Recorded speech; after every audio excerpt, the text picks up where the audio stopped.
Welcome to another Meeple Mentor board game tutorial. I'm Jared and we're about to play Smash Up.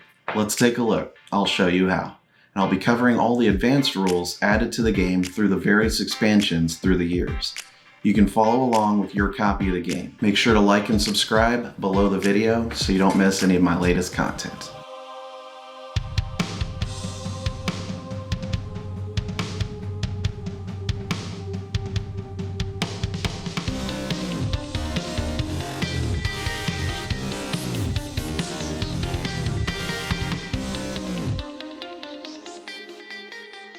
In Smash Up, players will be competing to destroy enemy bases, aiming for total global domination. Each player will use two factions to create a deck of cards. Using your minions and action cards, you can attack bases on the table. Points are awarded to players according to how much damage they contribute to the base's destruction. Once someone reaches at least 15 points, they'll win the game. I'll cover all the rules that govern the latest release of the game, but point out when the rules are not applicable if you only bought the original base game. With that, let's take a quick look at how to set it up. There are two ways you can decide to start the game. The first is a free-for-all on choosing your factions from those available. Everyone will get to choose two and combine their 20-card decks into one 40-card deck. The official or more formal method is to randomly determine a starting player and let them choose one faction from those available. Then, going clockwise, each player chooses their first faction as well. The last player to choose will get to then choose their second faction. Choice continues in reverse order back to the first player. For tournaments, players may bring their own favorite faction's combo deck already prepared. It's okay to have multiple players using the same faction as long as they're from another copy of Smash Up. You'll each need all 20 cards of the faction to use it. If your factions have any titans, place them near your deck. Once each player has their two-faction deck, they should shuffle it together thoroughly. Each player draws 5 cards from the top of their deck. If a player has no minions in their opening hand, they must show their hand, discard them all, and draw a new hand of 5 cards. No matter what, you keep the second hand. Now take all the enemy base cards and create a deck. Shuffle them and draw out 1 base card per player plus 1. So a 4-player game would have 5 bases drawn. These base cards should be face up in the middle of the table so all players can reach them. However, if you have lots of expansions in play, you should only collect the bases that belong from the sets the factions came from. Shuffling all 120 or more bases together from every expansion would not give players a chance to see bases that are best for the factions that they're playing with. Sometimes special Smash Up expansions like Cthulhu or Munchkin come with extra decks like Madness cards or monsters and treasure cards from Munchkin. Shuffle each of those decks separately and set them out on the table too. If any of the bases in play require monsters, add them now. The rules say to determine first player using these criteria in the following order. Player who most recently was abducted by an alien, shanghaied by a pirate, bitten by a vampire, burned by a dragon, kissed by a princess, driven insane by Cthulhu, attacked by a teddy bear, eaten by an orc, or whoever got up earliest this morning. Players will take turns in a clockwise order. That's all there is to set up the game. Let's look at what happens on a player's turn. First, check the board for any of your cards in play that have abilities that trigger at the start of your turn. Those will all happen now. Check for abilities or effects like uncovering. Abilities that expire at the start of your turn will expire before these start of turn events. Next, from your hand, you can play cards. You're allowed to play 1 minion and 1 action card by default. Some card abilities let you do more than that. Those extras don't count towards your 1 allowed. You can play cards in any order and may choose to only play 1 action or 1 minion.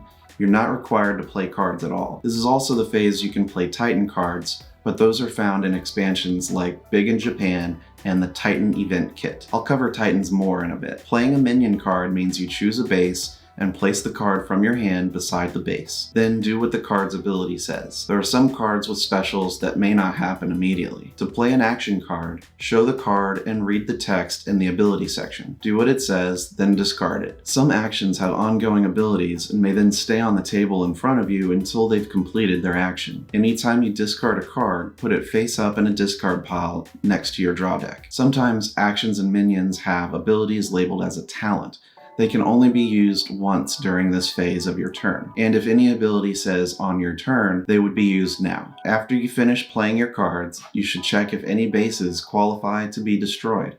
Each base has a breakpoint number in the upper left corner. If the power level of played minions and abilities at that base meets or exceeds the breakpoint, the base will score. After scoring bases, check if anyone has reached or surpassed 15 points. If so, proceed to final scoring, which the game calls the end of the world. If not, proceed to the next step, which is to draw 2 cards. By the way, if the breakpoint of a base is met at any other point during the turn, it won't score until the next score bases phase. Take 2 off the top of your deck to your hand. If you then have more than 10 cards, you must discard down to 10. Should you gain more than 10 cards at other times during the game, you don't need to discard down until your next draw 2 cards phase. Should you need to draw a card but the deck is empty, shuffle your discard pile to form a new draw deck. Continue drawing cards as needed from the new deck. The last step is to trigger anything that should happen at the end of the turn. First, resolve any cards that destroy a minion or draw a card. The current player chooses the order. After these, abilities that expire at the end of your turn all expire simultaneously.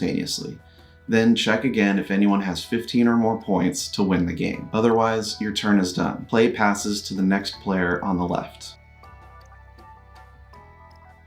There's an order of resolution to follow when a card would trigger other cards. The first step is to resolve the card just played. Next, finish resolving other cards that are in the middle of being resolved. After these, resolve any cards that are triggered by the first card. The current player may decide the order if more than one happen. Next, play and resolve cards in players' hands triggered by the first card. Go clockwise from the current player. Lastly, discard the card of step 1 unless it should be played on another card, like a base. Each standard card identifies itself as a minion or action in the center of the card. The name of the card is shown at the top. Each card's ability is written in the white area at the bottom. The faction the card belongs to will be in the bottom right corner with an icon. The minions also include a power number in the top left corner. The power number contributes to the total power affecting a base. The enemy base cards are all named at the top. To the left of the name is the base's breakpoint. This is the number players are collectively trying to reach to destroy that base. The 3 large numbers printed in the center of the base card are the points awarded to first, second, and third place of players' power contributions. Each base also has abilities on it, which would be described at the bottom. During a player's turn, after they've played their cards, you'll be checking to see if any bases score. This check only occurs at the score bases phase. If the total power of all minions on that base equal or exceed the base's breakpoint, the base is destroyed and you'll score it. If more than one would be able to score at the same time, the current player chooses the order. First, players may use their minions' special abilities that would trigger before the base scores. Even if the total power drops below the threshold at that point, you still continue with scoring. It's possible some abilities move a minion to another base before scoring, for example. If more than one player should use minion special abilities at the base, always start with the current player doing one special ability first and go clockwise from there. You may pass and later choose to activate a special ability after another player uses one. Some specials let you play extra cards. You must play them immediately or forfeit the chance. When the base scores, if you contributed the most power, you are the winner. You get the first number of points shown on the left. If the second most power contributed, then you're the runner-up and gain the second number of points. Likewise with the third place. The game comes with points tokens to use to keep track of everyone's earned points. Only players that contribute at least 1 power to the base or have at least 1 minion there have the ability to earn points. The minion may have a power of 0 and still allow the player to qualify. If playing with the monsters deck in the Munchkin expansion, resolve getting loot after the base scores. To do that, add the treasure numbers of all the monsters still on the base and reveal that many treasures from the top of the treasure deck. Players who contributed at least 1 power to the base's destruction is eligible to take a treasure. First pick of the treasure goes to the player who contributed the most, then in decreasing amounts. Clockwise from the current player breaks ties. Start again at the winning player to take more treasure if there are more treasures drawn than the number of players. All the treasure revealed will be claimed. If players are tied for first, they all get the first place points award. However, if 2 players tie for first in a 3-player game, the third player gets the third place point score, not second. If there are ties for second place, they both earn second place points, but third place is not awarded. Only 3 players total can ever gain points from a single base scoring. Some card abilities say when a base scores and would be activated now if they're in play. Cards that specifically say when this base scores would only trigger if that card were attached to the base presently scoring. Sometimes players can tie towards the base's printed ability. All tied players can use it, but starts with the current player and goes clockwise. After awarding the points to the players involved, players may activate special abilities that would trigger after a base scores. Sometimes these won't have an effect until the next step or two, such as the first mate card that references instead of the discard pile. However, the player must still declare now the ability is being invoked to apply later. Then all the cards on the scored base are returned to their owner's discard piles simultaneously. They are not considered destroyed and may end up triggering other abilities when put into the discard pile. The base card that was scored is now put into a discard pile for the enemy bases. Then draw one replacement base card in its place. Normally, the next base replacement is drawn from the top of the base deck, but there are abilities that can alter this. If the new base needs monsters, add them now too. If any other base should score now, proceed to doing this process again. Since scoring a base can often change the conditions for other bases, make sure to reevaluate the other bases after any base finishes scoring. If after scoring any player reaches 15 or more points, the game is over. The player with the most points wins. If there's a tie for most, keep playing turns until there's no tie for first. When playing with the Cthulhu expansion, you'll use the Madness deck as well, which will have special rules to determine the game's winner. At the game end trigger, each player should count how many Madness cards that they've collected in total and lose 1 victory point for every 2 collected. So the winner will be the player with the highest modified point total. While playing in some expansions like Monster Smash, you may have +1 power counters or power tokens. The VP tokens in the game are used for this purpose as well, but only sit on a card to boost the minion's power level. When that card is removed from play, all the power counters are removed as well. Titans are a special card type not considered as minions, actions, or bases. Titans start on the table near their owner and never enter their hand, deck, or discard pile. Titans may join a base when a card or its own card allows it. Titans never count as extra cards. Each player may only control 1 Titan in play at a time. Only cards targeting cards can affect them. Titans may have +1 counters on them. When a Titan joins a base that another Titan currently sits at, there is a clash. Compare both players' total power contributed to that base. Whoever has less power removes their Titan. In a tie, the Titan who was there first wins. Anytime a Titan is removed from play, they return to their owner's table area and remove any counters that were on it. When playing with the Cthulhu expansion, there will be 30 identical Madness cards set aside, which are identical. These are drawn only when a card ability tells them to. Once taken, the Madness card belongs to that player and goes in their discard pile to be shuffled into their deck. They can give extra card draws, but will be worth negative points at the end of the game at a 2-to-1 ratio. The Munchkin expansion adds a monster and treasure deck. They have their own discard piles and have no owner. Only specific game effects and abilities will bring monsters into play. Some cards will allow a player to temporarily take control of a monster. They're treated as normal minions otherwise. Monsters can come into play when a Munchkin monster base card comes out, showing a monster number in the corner.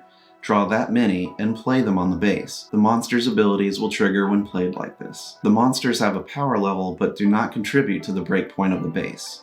Instead, they increase the breakpoint number needed to score it. The only exception is if they've been taken control by a player. Then they count as that player's minion and contribute like a normal minion. Monsters can be destroyed directly by some card effects, since it is also a minion. If destroyed, that player may collect treasures from the treasure deck equal to the monster's treasure number. Monsters at a base, when it scores, will add treasure as a reward when the base scores. The Oops, You Did It Again expansion adds burying and dueling mechanics. To bury a card, place it face down next to you. Burying only happens from triggered abilities.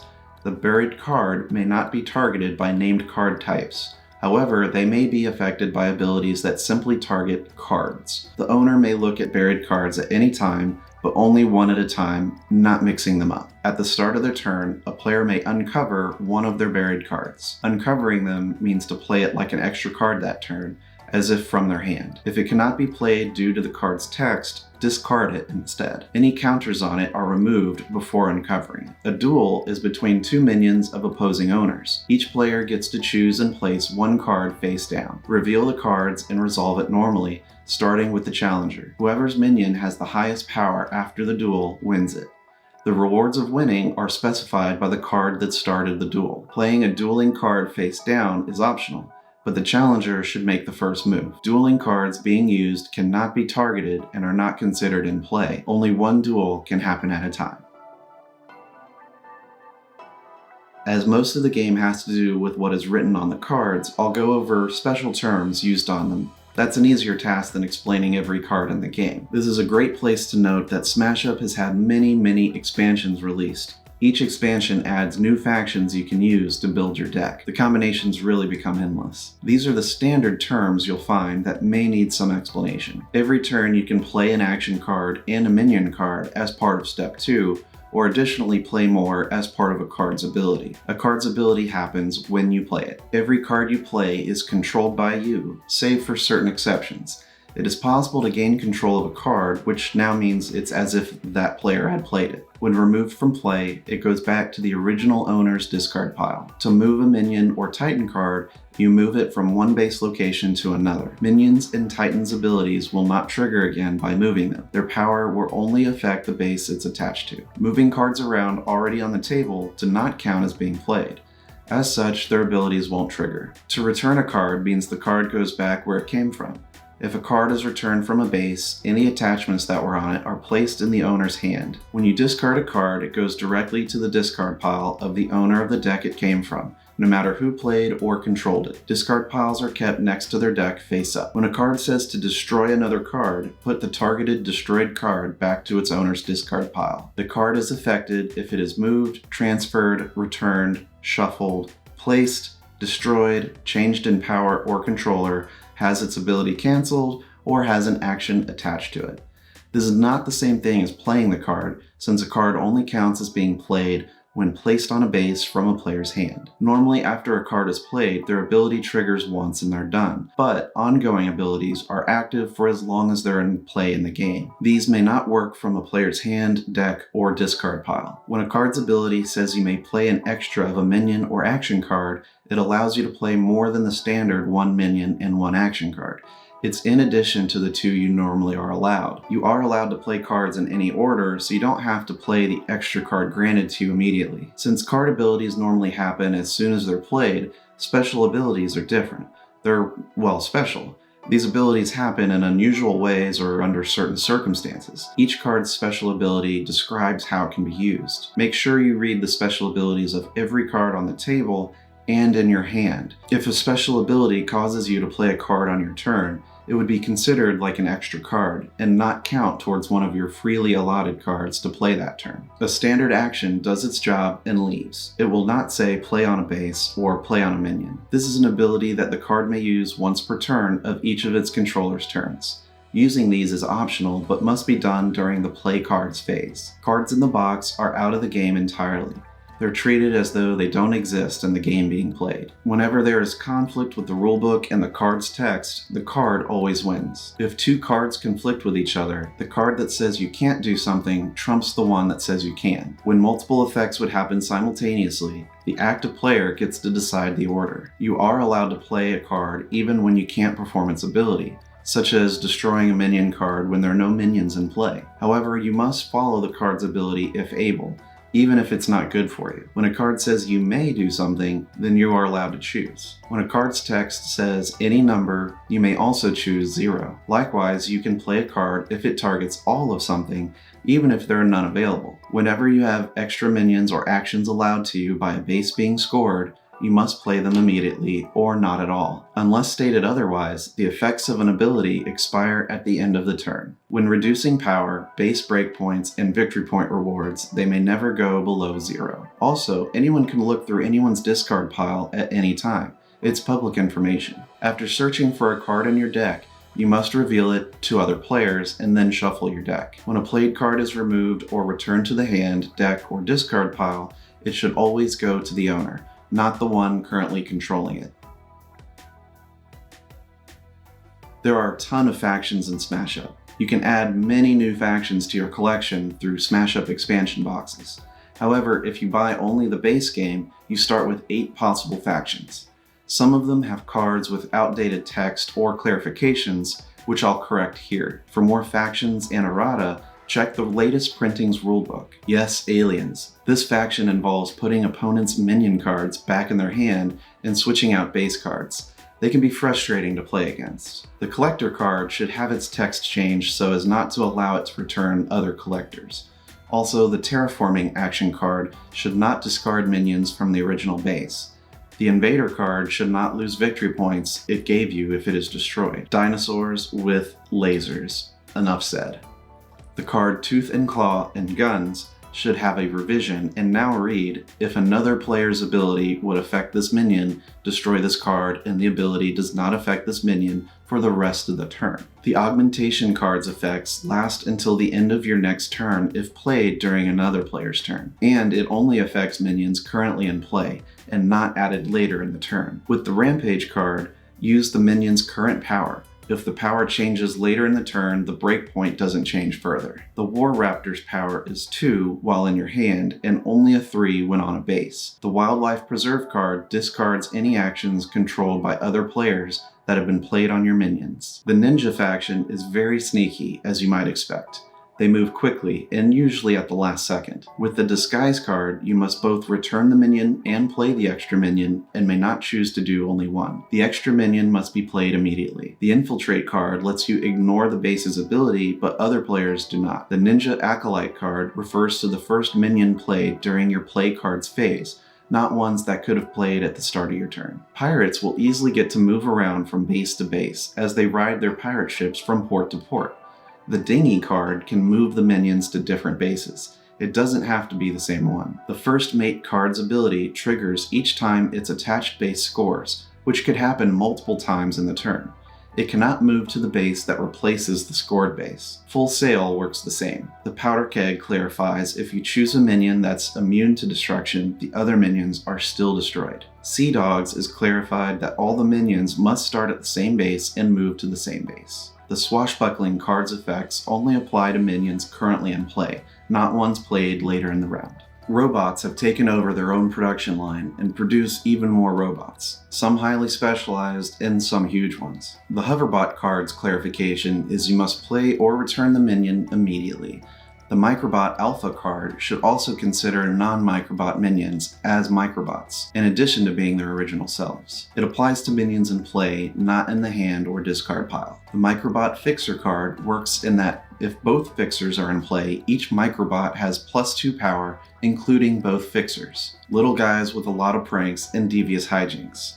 Have fun with chaos. The Brownie card is not triggered by cards that do not directly affect the Brownie, or by cards already in play that affect it. The Flame Trap card clarifies that minion must be played at this card's base, and still be at the same base with this card after the minion's ability is resolved to be destroyed. If it's immune to destruction, Flame Trap is still destroyed. The Leprechaun works similarly to Flame Trap. If the Hideout card cancels the effects of an ongoing ability, the cancellation only lasts until the end of the current turn. The Mark of Sleep card does not prevent using the abilities of actions already in play. Wizards have lots of interesting abilities using magic and portals. Will they be pulling rabbits out of their hats or using more devious magic? Find out. You can play the Arcane Protector card from the Titans event kit right after your 5th or later card in the turn, no matter what phase of the turn it is. The Archmage's extra action may still be played even if it's destroyed the turn it's played. The Chronomage works similarly. The Mass Enchantment card clarifies you must play the chosen card immediately. You control the card and how it's resolved. With the Neophyte, you must play, place, or return the action immediately. Zombies keep coming back from their grave, or in this case, the discard pile. This one is my personal favorite. The Lend a Hand card does not get shuffled into the deck with the other cards. You may only play Tenacious Z's ability during the play cards phase of your turn. You're restricted to using one Tenacious Z ability per turn. The They're Coming to Get You card clarifies you can use the minion play from the discard pile instead of either a regular minion or a generic extra minion play, as long as it happens during your play cards phase. You can't use it instead of a specific extra minion play. With the Zombie Lord, you determine which bases you have no minions on when you play them. You may play only one extra minion on each of those bases, even if those minions move away. The extra minions must be played immediately. Keep the rulebook handy and check BoardGameGeek.com for FAQs and extra content. I've added some links to the official FAQ and wiki fan site if you need more information. Thanks for watching. Like and subscribe if you found this teaching helpful. Stick around to watch another Learn to Play video. See you next time.